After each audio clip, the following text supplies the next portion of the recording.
Brian Sensei here. Are you a teacher, presenter, or trainer that sometimes quizzes your audience or students? In this video, I'm going to show you how to use AI to create an interactive online quiz to test your audience. Let's dig in. To get started, open up your favorite browser and head on over to edcafe.ai.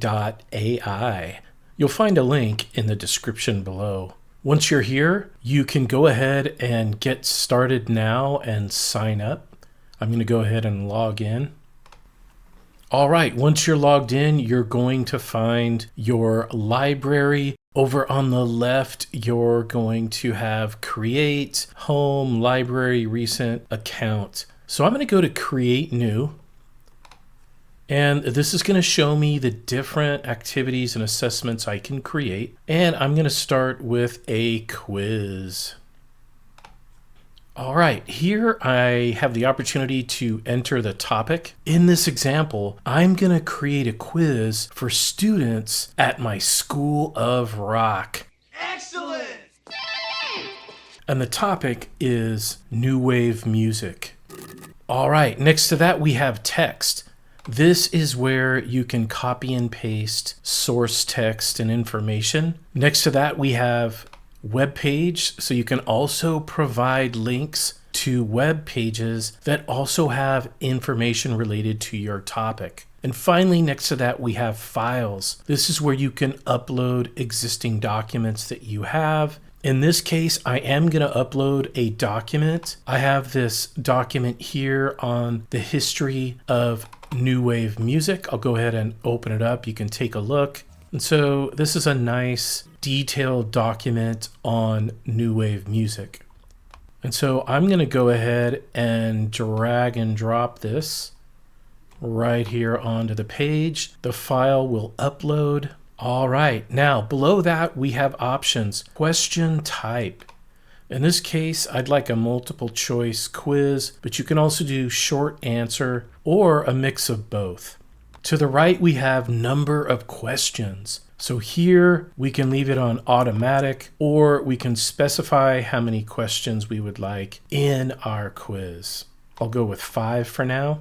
And then below that, we have additional instructions, which is optional, but you can specify any additional requirements, such as student level, standards to align to, or any special instructions. And then below that, we have our output language. So in here, you can actually use a variety of languages for your quiz. I'm going to keep mine at English. And I'll go ahead and click Generate Quiz. And boom shakalaka. Look at the AI go to work. It scanned my attached document and came up with multiple choice questions related to that content.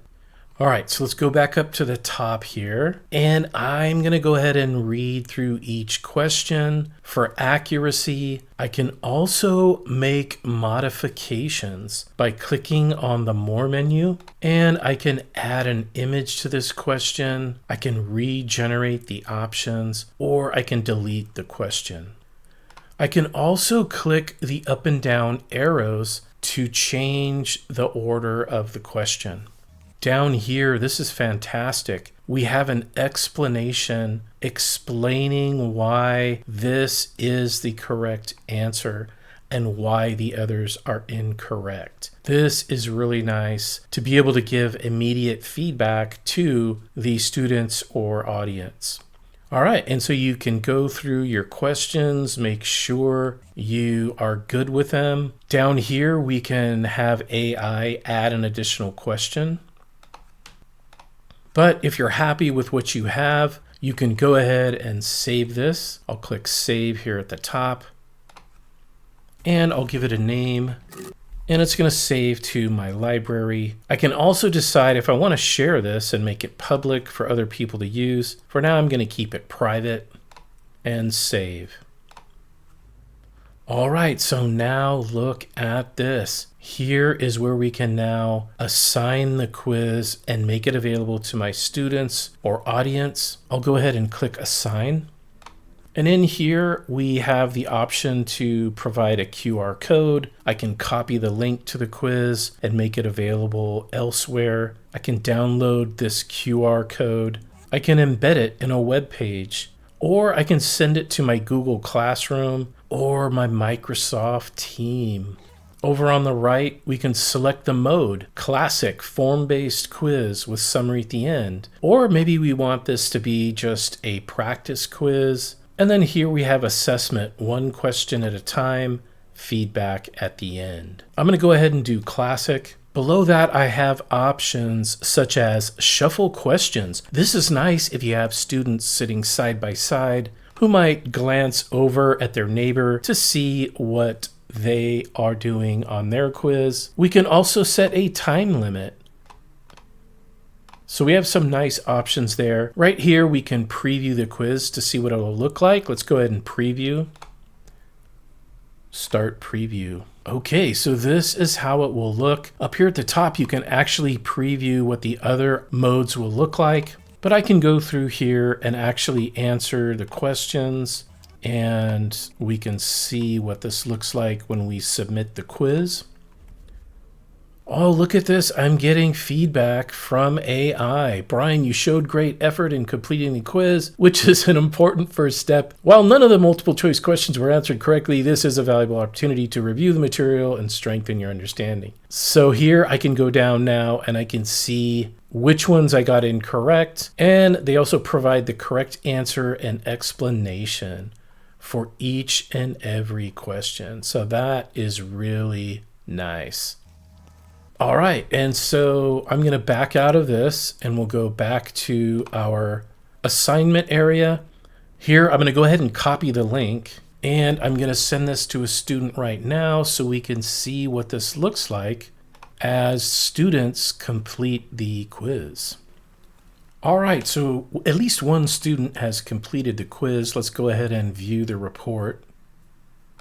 All right, so we see one submission, average score 100%, and the median time taken to complete the quiz, 59 seconds. Down here, we see the name of the student that took the quiz, when they completed it, duration, and score.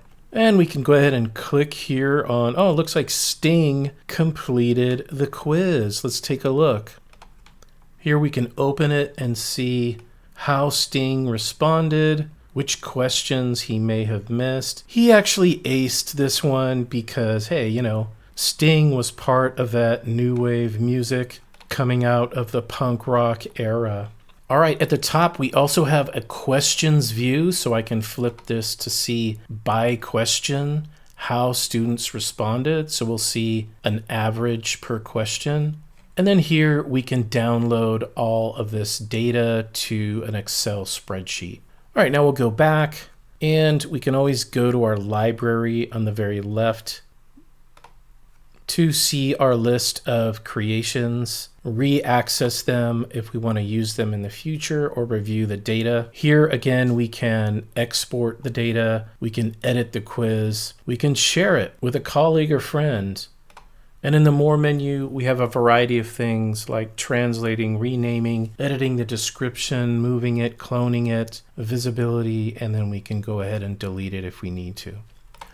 All right, and that is how you make a quiz using EdCafe.